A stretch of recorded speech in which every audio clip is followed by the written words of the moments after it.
Hi everyone, I'm the Broken Meeple. Win or lose, I'm going to be honest with you, and this is basically a preview video for the Gods. This is from Mighty Boards. Their Kickstarter launches, I believe, on the February the 17th, and this is just basically a how to play video showing you what the rules are, how the game operates, and just giving some first impressions as to, how I think it fares.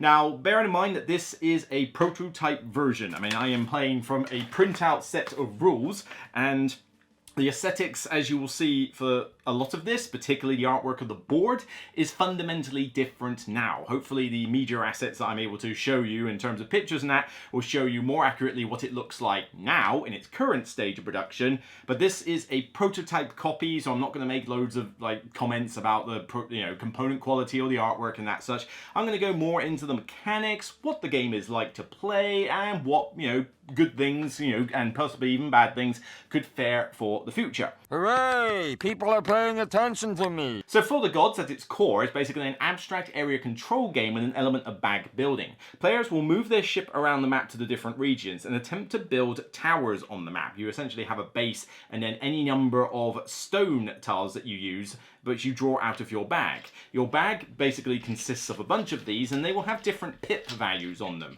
because the pip value is relevant to whether you can build the towers or not.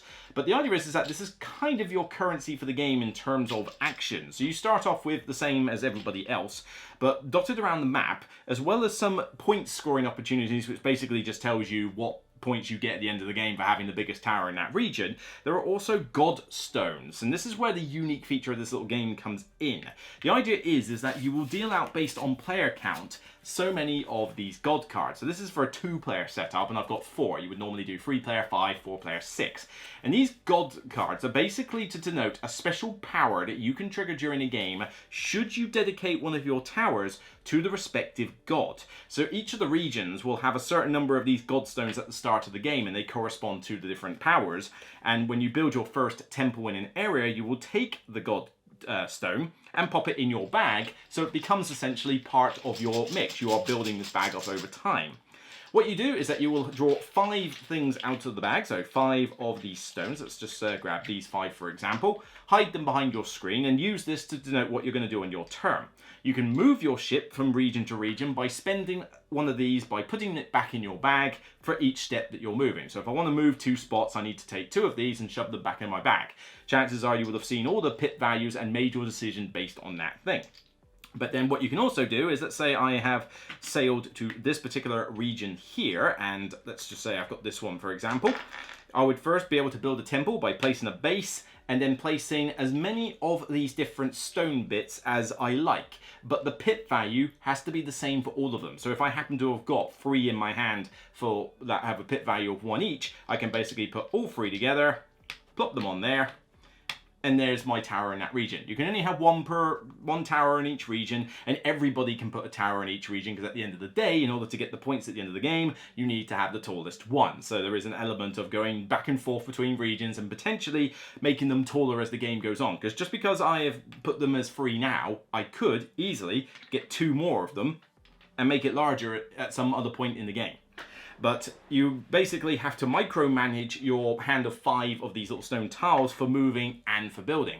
Now what you can also do is, if you happen to have one of the god stones in your hand, you can dedicate the tower to the respective god. So what you do is you take one of these little base pieces. This basically tells you what the pip value is on all the stones, which is quite a nice little feature actually, because it just means that you don't have to remember what each tower is when you come back to it later. And you pop the god stone on top, and then you get to trigger the power of the god card. So the god cards have got the multiple powers. I mean, this prototype gave me 12 different gods to work with, and there's no telling how many you could have by the end of the Kickstarter. But for example, we'll go with, let's say, Poseidon. So before you dedicate a temple to Poseidon, you may move to any harbor without spending any stones on movement. These are basically game-breaking rules.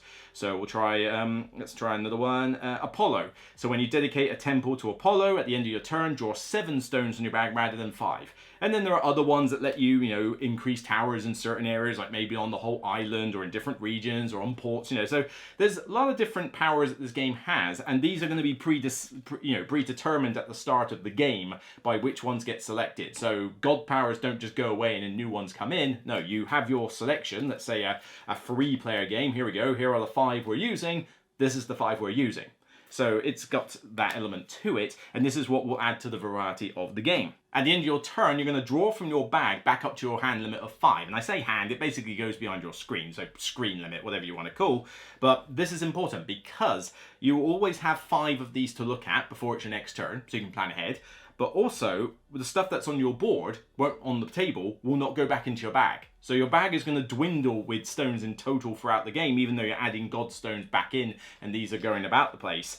So this is also the game end timer. When somebody cannot draw as many stones as they need out of the bag, this will trigger the end of the game, and then what will happen is you will look at all the different sort of towers that have been placed down on these various spots. So we could have like a green tower here with this dedication. Let's just put a random one here. There we go.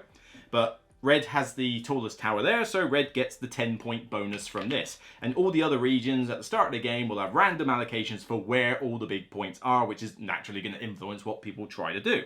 That's essentially the whole game. See who's got the most points, and that one wins. Of course! So not a huge amount to explain, and as you can gather, this is a pretty simplistic game. I mean, the game advertises 30 to 60 minutes for 2 to 4 players. That's accurate. You will get a 4-player game of this done in an hour. There is no reason it should take any longer unless people are categorically slow. You know, this is very quick, very snappy, and the turns are like that as well. You basically move, build, draw. That's all you do. So spend, here's my 5 stones, for example. Here we go. Right, based on what I've got here, I'm going to say I'm going to move twice. There you go. Move to this spot here, and I'm going to build a tower that's worth 3 here. So here we go. We'll get started on, yonder tower. So there we go, which gets me this godstone. That pops into my bag, and then at the end of my turn, draw 5 more out of the bag. And now I can think about my next turn while everybody else gets on with their turn. That's your turn. Pretty snappy. This is meant to be a pretty quick game, and as you can tell from the rules, it's essentially a gateway level game. These abilities on the gods are not complicated, and you do have player aids to explain them all, so they are really easy to grasp. But all the other rules, pretty straightforward. You could play this with somebody who's never played games before, and I'm pretty confident they would be able to get it. But that's not to say that there's nothing here for gamers either, because you do have to think about where you're going to go on the board. This is definitely an interactive, in-your-face area control game. You are outright trying to surpass and usurp people on the different regions. Like, okay, fine, you've gone to this one with this little tower, I'm going to come over and build a bigger tower. Or I'm going to use this god power, which is going to let me boost up this area, which now means I'm winning rather than you. This is definitely a back and forth, slogfest in terms of building the towers. It works fine at 2, 3, and 4 players. You basically just scale the map appropriately, as well as the type of glory tokens and how many of these god stones are on the table and how many god cards are present. But the game works fine at 2, 3, and 4. It's certainly going to be a bit more of a slugfest at 4, but at 2 player, it's pretty good. You've got a decent amount of god powers, and it's a back and forth with each other. And I find it worked fine at the different player counts. Components-wise, like I said, I'll be very brief. The artwork is, sparse, but pretty decent. It does what it needs to do. There's no text on the god cards, but you have got player aids to tell you what the god cards do. Although I do recommend that they put titles on the card so that you can actually tell which god is which. I'm not a Greek god expert here, and yes, I know who Zeus is, and I know who Artemis is, and stuff like that. But, if you're going to ask me to distinguish who, let's say, Hestia and who else we got here? Demeter, and who's the other one? Aphrodite, and Hephaestus, I don't know. I don't know all these Greek gods, so it would be handy if you put names on the card so that we can denote them a little bit easier. You are no god. Even for a prototype, all these little towers and that, they're made at a decent quality, and as you can see from the pictures, they've improved not only on, making the components as good as they can be, but also the artwork for the board looks a lot better. This board looks pretty bland and drab, as you might imagine, but the proper version with added color and that looks a lot better. In terms of the feel of the game, I can kind of compare it to 2 other types of games. One of them being Manhattan, and I suppose you could fit in Skyrise with this one as well, which was the idea that you had an area control game where you were all building towers, and the tallest tower meant you got control of everywhere. So it is one of those types of abstract area control games. But it's abstract feeling with the combination of, predetermined cards that basically tweak the rules of the game, kind of gives me a little feeling of Santorini, if you remember that one, because Santorini was effectively a head-to-head, well, it could do multiplayer, but let's face it, you played it 2-player, didn't you? And this one was basically, an abstract game where you built little temples everywhere, and you tried to get on, well, houses, temples, and you tried to basically, beat your opponent via abstract area control. And, that was a pretty neat little game, and you could get powers in that game as well to tweak the rules. Well, it's kind of similar here. It's a speedy, abstract game in much the same vein, with powers that can tweak the game, as part of the main, mechanics. It's not a variant that you throw in. This is part of the game. It's bread and butter. We're not so different, you and I.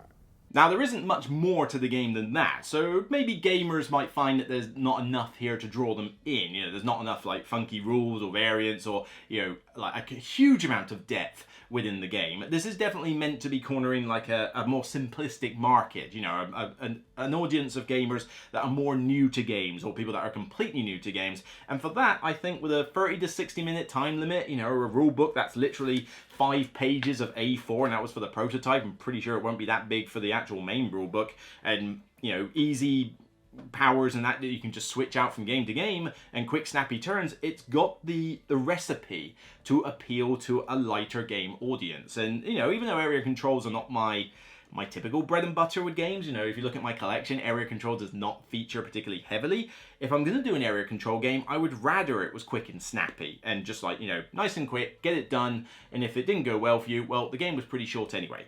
There is obviously a luck element to the game. You are going to be drawing stuff out of a bag. It's the nature of bag building. You might draw 5 of very different values on the pips, or you may just really want your godstone to come out and it never does or something. So there is going to be an element of luck of the draw. That is normal with bag building, but again, the game is 30 to 60 minutes. It's really not a huge deal. It's short enough that that's not really going to hamstring your game.